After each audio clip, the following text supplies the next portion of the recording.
Bienvenue dans cette nouvelle vidéo.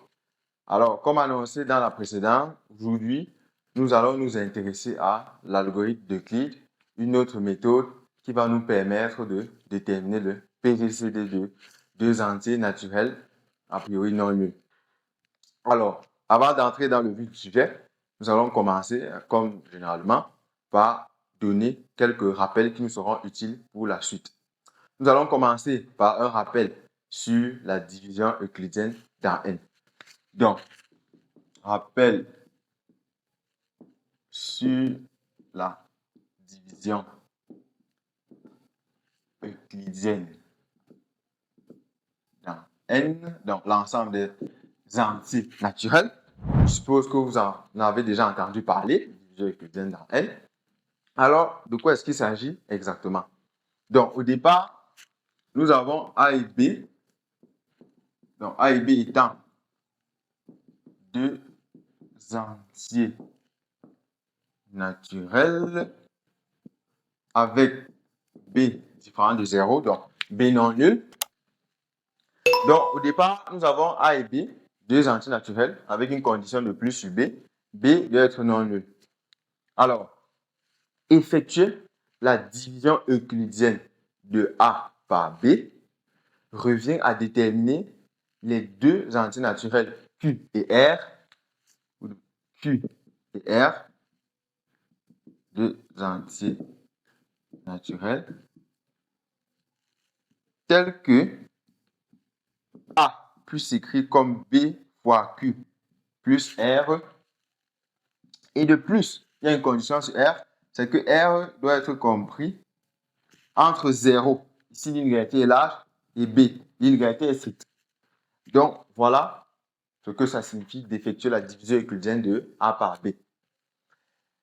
Une fois que ceci a été rappelé, nous pouvons même prendre un exemple. Mais avant de le faire, il y a un petit vocabulaire autour de cette notion. Je ne sais pas si vous en souvenez. Lorsque nous effectuons la division euclidienne de A par B, comment est-ce qu'on appelle A? Comment est-ce qu'on appelle B? Comment est-ce qu'on appelle QR?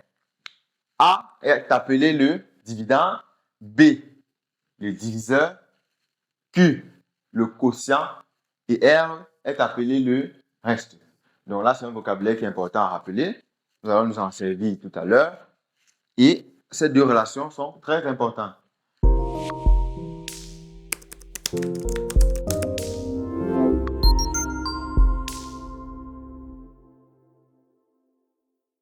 Donc, pour pouvoir mieux fixer ce rappel, nous allons donc prendre un exemple.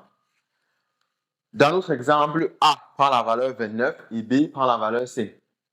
Nous voulons donc effectuer la division euclidienne de 29 par 5. Alors, généralement, nous présentons cela comme ceci. 29 dividende, et là, nous mettons le diviseur. Alors, nous voulons déjà commencer par voir la valeur du coefficient qui sera là, c'est-à-dire le quotient, à savoir. Si nous prenons par exemple 4, en faisant 4 fois 5, nous trouvons combien? 20. Mais lorsque nous faisons 29 moins 20, nous trouvons 9. 9 est plus grand que 5, donc nous ne pouvons pas prendre 4 ici. On va donc continuer. Après 4, c'est 5. En prenant donc 5, essayons déjà. En prenant 5, en faisant 5 fois 5, ça donne combien? 25. Et lorsqu'on fait 29 moins 25, nous trouvons combien? 4. 4 est bien strictement plus petit que 5. Donc là, on peut retenir ce 5-là. En faisant donc la soustraction, 29 moins 25, nous trouvons 4. Donc là, nous avons A, B, Q, le quotient. Et là, nous avons R, qui est le reste. Et sous forme d'égalité, nous pouvons écrire ceci comme 29 est égal à quoi? Le diviseur fois le quotient plus le reste. Donc, à chaque fois, avant de pouvoir écrire une telle relation et dire qu'il s'agit de la division euclidienne de 29 par 5, il faut toujours bien se rassurer que la quantité R qui est ici vérifie cette condition. Donc, ça doit être un entier positif, un entier naturel, qui est strictement plus petit que le diviseur. Donc, voilà pour l'exemple. Une fois que ce rappel est clair, nous allons donc énoncer la propriété phare sur laquelle va reposer l'algorithme d'Euclide. Nous allons donc marquer propriété Donc, pour la propriété, comme je le disais, donc au départ, nous avons A et B, deux entiers naturels avec B différent de 0, donc B doit être non nul. Donc, pour cette propriété, A et B étant deux entiers naturels avec B différent de 0, cette propriété nous dit tout simplement ceci.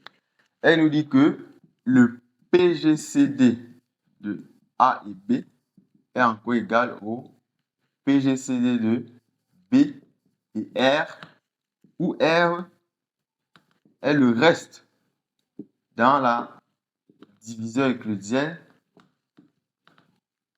de A par B. Alors, je crois que nous devons nous arrêter un instant pour mieux retenir, mieux comprendre cette propriété. La propriété, elle est simple, du moins dans sa formulation. Elle nous dit tout simplement ceci. Lorsque j'ai deux entiers naturels A et B avec B non nul, si j'effectue la division euclidienne de A par B, je vais donc obtenir un reste qu'on peut noter R. Et la propriété nous dit donc que le PGCD de AB, c'est encore le PGCD de BR. Où B, c'est quoi? Le diviseur dans ma division euclidienne. Et R, c'est le reste. Donc, on peut bien se poser la question, comme pour le cas de l'algorithme de soustraction, comment, à partir d'une telle propriété, comment on va pouvoir déterminer le PGCD de A et B? C'est ça la question. Alors, ce qu'on va donc remarquer, c'est quoi? Au départ, quand j'ai A et B, et que je trouve R comme le reste de la division euclidienne de A par B, cette propriété me dit que le PGCD que je cherche au départ, c'est encore le PGCD de B et R, c'est-à-dire du diviseur et du reste. Mais quand j'ai B et R, je peux de nouveau ou à nouveau appliquer cette même propriété, d'accord, en effectuant la division euclidienne de B par R.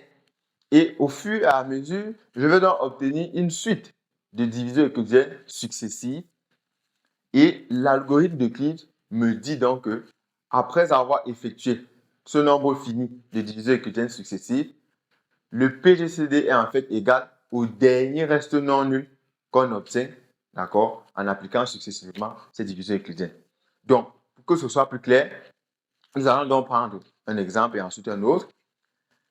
Nous allons prendre les mêmes exemples que pour le cas de l'algorithme de soustraction pour que vous constatez bien qu'on obtient les mêmes résultats. Donc, je peux couper.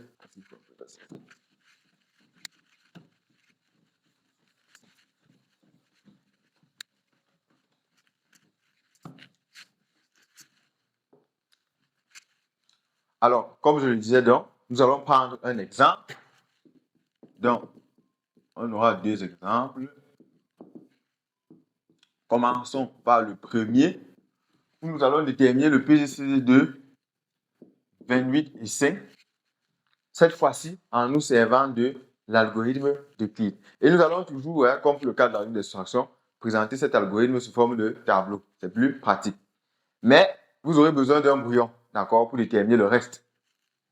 Alors, pour le cas du PGCD de 28 et 5, comment on présente le tableau? Là, nous avons toujours un tableau à 3 lignes. On a une ligne pour A, la deuxième ligne pour B et la troisième ligne pour le reste dans la division euclidienne. Au départ ici, 28, le rôle de A, là 5.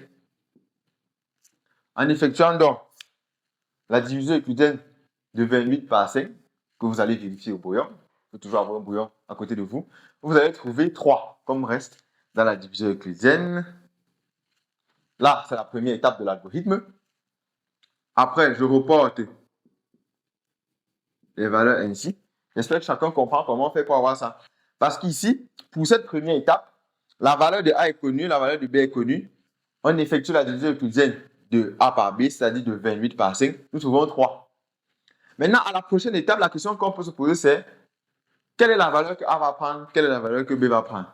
La valeur que A prend, c'est tout simplement la valeur de B, la valeur précédente, et la valeur de B, c'est la valeur de R. Donc, à chaque fois, on aura un report comme ça. Donc, là, on a 5 et là, on a 3. Nous allons donc effectuer cette fois-ci la division euclidienne de 5 par 3. Et en effectuant la division euclidienne de 5 par 3, on trouve comme reste 2. Vous allez vérifier. Et ensuite, nous avons 3 et 2. 3 et 2. Lorsqu'on effectue la division euclidienne de 3 par 2, quel est le reste qu'on trouve? 1. Vous allez le vérifier. Et on poursuit 2, 1. C'est la dernière étape. Lorsque nous effectuons la division euclidienne de 2 par 1, nous trouvons 0. Là, nous pouvons souffler parce que, qu'est-ce qu'on a dit tout à l'heure? En effectuant cette division euclidienne successive, nous allons retenir qui comme le PGCD? Le dernier reste non nul. Donc, à partir du moment où nous obtenons déjà 0 ici pour le reste, on peut souffler et on va donc retenir le dernier reste non nul, à savoir 1. Et à la fin, on peut donc conclure que le PGCD de 28 ici est égal à 1. Et si vous vous en souvenez très bien, de la même façon, à partir de la grille de soustraction, nous avons trouvé aussi 1. Donc, nous avons le même résultat. Nous allons donc prendre un deuxième exemple, le même que celui de la vidéo précédente. Allons-y donc. Deuxième, nous allons déterminer le PGCD de 168 et 120.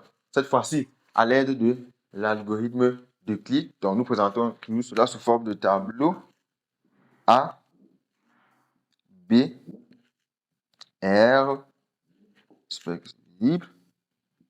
Alors, quelle est la valeur de A ici? 168, 120. Lorsque nous effectuons la division euclidienne de 168 par 120, quel est le reste que nous trouvons? 48. Vous devez vérifier. Ensuite, nous avons 120, 48. Lorsque nous effectuons la division euclidienne de 120 par 48, quel est le reste que nous trouvons? 24. Nous poursuivons. 48, 24. Et ici, quel est le reste de la division euclidienne de 48 par 24? Nous trouvons 0. Et à partir du moment où nous trouvons 0, nous allons juste retenir le dernier reste non nul, qui est 24 ici. Et nous allons donc conclure que le PGCD de 168 et 120, c'est 24. Vous voyez bien qu'on obtient le même résultat que celui que nous avons obtenu en appliquant l'algorithme des soustractions. Donc, vous voyez bien que, au-delà des deux méthodes qui vous ont été présentées dans les classes précédentes, vous avez aujourd'hui à votre disposition deux nouvelles méthodes tout aussi efficaces qui vont vous permettre de déterminer le PGCD de deux entiers naturels non nuls. Donc, la première des choses, c'est de bien revoir la notion de division euclidienne d'un entier naturel par un autre entier naturel non nul. Et cette propriété, qui est très importante, qui vous dit tout simplement que le PGCD de A et B, c'est encore le PGCD de B et R, où B est le diviseur et R est le reste dans la division euclidienne de A par B. Merci et j'espère que vous avez retenu beaucoup de choses pour cette vidéo. Et je vous donne rendez-vous pour une prochaine vidéo où nous parlerons d'une application particulière d'une certaine propriété qui va nous permettre de déterminer le PPCM de deux entiers naturels connaissant leur PGCD.